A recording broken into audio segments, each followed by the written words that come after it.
टोप ठेवला आहे. टोपामध्ये आता मी कांदा घालते चूरणाच्या भाजीला. मी फोडणीला कांदा, टॅमॅटो, अद्रक लसूणची पेस्ट,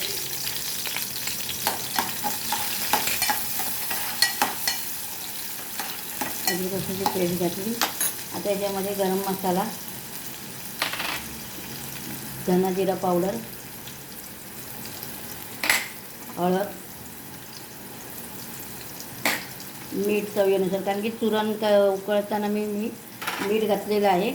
आणि हे आपण चांगलं आता मिक्स करून घेऊया. आणि याच्यामध्ये आता मसाला घालते, जेवढा आपला तिखट पाहिजे तेवढा.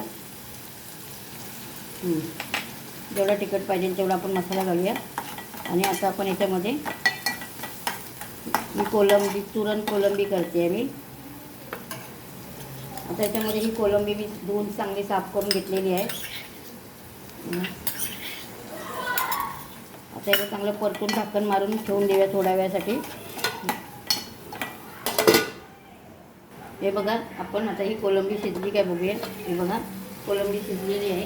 आता याच्यामध्ये आपण ही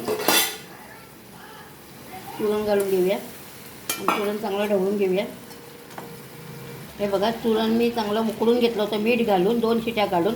आता याच्यामध्ये टॅमॅटो कोलंबी घालून त्याच्यामध्ये चांगलं केलं. आता याच्यामध्ये मी वाटण घालणार आहे. हे बघा, वाटण घालते. वाटण ते आपलं नेहमीचं असतं, माझं मी बनवलेलं तेच वाटण आहे. आणि आता मी याच्यामध्ये पाणी घालते, वाटपाचंच पाणी घालते. आणि आता चांगलं मिक्स करून घेते.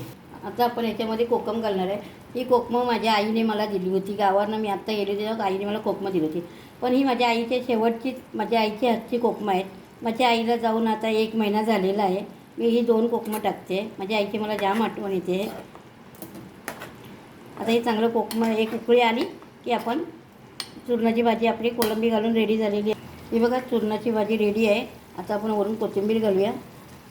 ही जर माझी रेसिपी तुम्हाला आवडली असेल तर माझ्या रेसिपीला लाईक करा, सबस्क्राईब करा, घंटी बेल वाजवायला विसरू नका आणि शेअर पण करा, कमेंट पण करा.